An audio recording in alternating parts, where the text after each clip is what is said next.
Hello friends, எல்லாருக்கும் வணக்கம். இன்றைக்கி நம்ம நிக்கிஸ் கிச்சனில் என்னோட மெத்தடில் நம்ம எல்லாருக்குமே ரொம்ப பிடிச்சமான எண்ணெய் கத்திரிக்காய் வத்த குழம்ப ரொம்ப சுலபமாகவும் நல்ல ருசியாகவும் எப்படி பண்ணுறது அப்படிங்கிறத செஞ்சு காமிக்க போகிறேங்க. இந்த குழம்பு வந்து சாப்பாட்டுக்கு எப்படி இருக்கும் அப்படிங்கிறது சொல்லவே தேவையில்லை, அப்படி இருக்கும். வாங்க வீடியோவில் பார்க்கலாம். இந்த குழம்பு வைக்கிறதுக்கு முதல்ல ஒரு கடாயில் ஒரு டேபிள் ஸ்பூன் அளவுக்கு நல்லெண்ணெய் ஊற்றிருக்கிறேன். எண்ணெய் சூடானதுக்கப்புறமா இதில் கொஞ்சம் சுண்ட வத்தல் வந்து போட்டுக்கிறேன். ஒரு 2 டேபிள் ஸ்பூன் அளவுக்கு போட்டிருப்பேன். இது லைட்டாக வறுபட்டதும் இதை எடுத்து வெளியே வச்சிடலாம். ஒரு 30 செகண்ட் போல் நீங்கள் இதை வறுத்து எடுத்துக்கிட்டால் போதும்.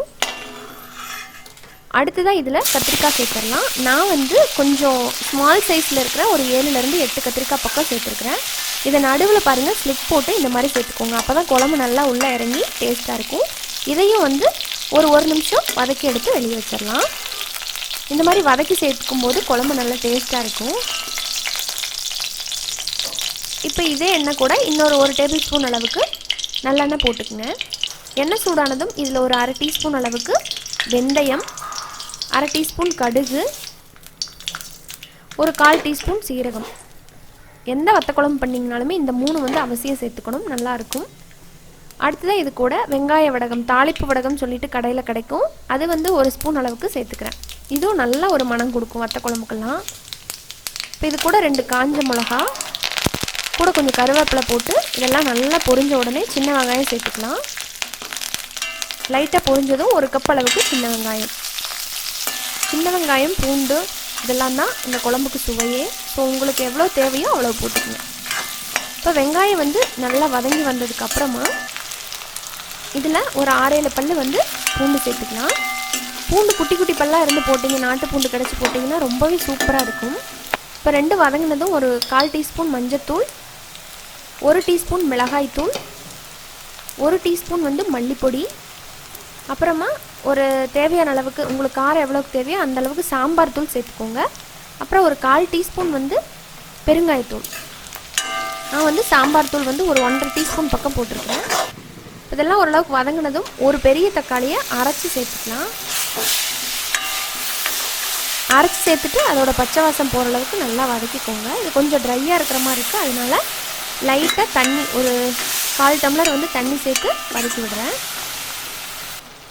இப்போ பாருங்கள், இந்த தக்காளியிலேருந்து பச்சை வாசம் போய் எண்ணெய் நல்லா கசிஞ்சு வந்ததும் நம்ம வதக்கி எடுத்து வச்சுருக்கோம் இல்லைங்களா, அந்த கத்திரிக்காய், அதையும் அந்த சுண்ட வத்தலையும் சேர்த்துடலாம்.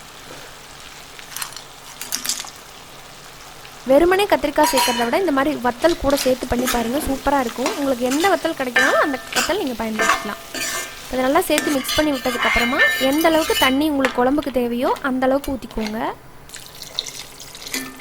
இந்த டைமில் நம்ம புளி சேர்க்க மாட்டோம், காய் வந்து வெந்ததுக்கப்புறமா தான் புளி சேர்க்கணும். இப்போ தேவையான அளவுக்கு உப்பு சேர்த்துட்டு ஒரு டைம் கலந்து விட்டுட்டு நம்ம மூடி போட்டுடலாம்.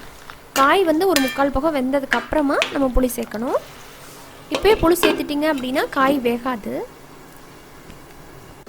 இப்போ ஒரு 8 நிமிஷம் ஆயிருக்கு, கத்திரிக்காய் வந்து நல்லா வெந்திருக்கு. இப்போ இந்த டைமில் நம்ம புளி சேர்த்துடலாம். புளி தண்ணி கரைச்சி எடுத்து சேர்த்துக்கோங்க. உங்கள் புளிப்புக்கு தகுந்த மாதிரி புளி வந்து கூட குறைய சேர்த்துக்கலாம் நீங்கள். இப்போ இன்னுமே கொஞ்சம் கெட்டியாக இருக்கிற மாதிரி இருக்குது, நான் இன்னும் கொஞ்சம் தண்ணி சேர்த்து நல்லா கலந்துட்டு மூடி வைக்க போகிறேன். இப்போ பாருங்கள், குழம்பு வந்து நல்லா கொதிச்சு வந்திருக்கு. அடுத்ததாக இதில் ஒரு டைம் மிக்ஸ் பண்ணி விட்டுட்டு அடுத்ததாக தேங்காய் பால் சேர்த்துக்கலாம். ஒரு சின்ன டம்ளரில் 1 டம்ளர் வந்து நான் தேங்காய் பால் சேர்த்துருக்குறேன். இந்த தேங்காய் பால் சேர்க்குறதுக்கு குழம்புக்கு வந்து சூப்பரான டேஸ்ட் கொடுக்கும். இப்போ சேர்த்து மூடி வச்சுட்டு கரெக்டாக ஒரு 5 நிமிஷம் விட்டுருங்க. நல்லா எண்ணெய் கசிஞ்சு குழம்பு அருமையாக ரெடி ஆகிருக்கு. இப்போ இந்த டைமில் கடைசியாக வந்து இதில் வந்து ஒரு டீஸ்பூன் அளவுக்கு வெல்லம் சேர்த்துக்கலாம். வெல்லத்தை லைட்டாக க்ரஷ் பண்ணி போட்டுருங்க. இந்த மாதிரி புளிக்குழம்பு வத்த குழம்புக்கெல்லாம் வெல்லம் சேர்த்து பாருங்கள், சூப்பராக இருக்கும்.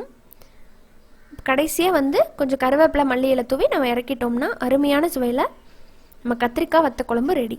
வெறும் கத்திரிக்காய் போட்டு பண்ணுறதை விட இந்த மாதிரி வத்தல் சேர்த்து நான் சொன்ன இதே மெத்தடில் தேங்காய் பால் சேர்த்து பண்ணி பாருங்கள். தேங்காய் அரைச்சி ஊற்றுறதை விட தேங்காய் பால் சேர்த்து பண்ணுறது ருசி ரொம்ப சூப்பராக இருக்கும். ட்ரை பண்ணிவிட்டு உங்களோட ஃபீட்பேக்கை ஷேர் பண்ண மறந்துடாதீங்க. அப்படியே கதன்னு பார்க்குறதுக்கே எப்படி இருக்குது பார்த்தீங்களா, சாப்பிட்றதுக்கு செம்ம டேஸ்ட்டாக இருக்கும். நீங்கள் சாதத்தோடு வச்சு சாப்பிட்லாம், வடகம் வச்சு கூட சாப்பிட்டுட்டே இருக்கலாம். எதுவுமே சைடிஷ் தேவையே கிடையாது. ட்ரை பண்ணிவிட்டு உங்களோட ஃபீட்பேக் ஷேர் பண்ண மறந்துடாதீங்க. இந்த வீடியோ உங்களுக்கு பிடிச்சிருக்குன்னு நினைக்கிறேன். பிடிச்சிருந்தா லைக் பண்ணுங்கள். யூஸ்ஃபுல்லாக இருக்குது அப்படின்னு நினச்சிங்கன்னா ஃப்ரெண்ட்ஸ் அண்ட் ஃபேமிலியோட ஷேர் பண்ணுங்கள். மறக்காமல் நம்ம சேனல் நிக்கிஸ் கிச்சனை சப்ஸ்கிரைப் பண்ணிவிட்டு கூட இருக்கிற பெல் சிம்பிளை அழுத்திடுங்க. மீண்டும் சந்திக்கலாம். நன்றி, வணக்கம்.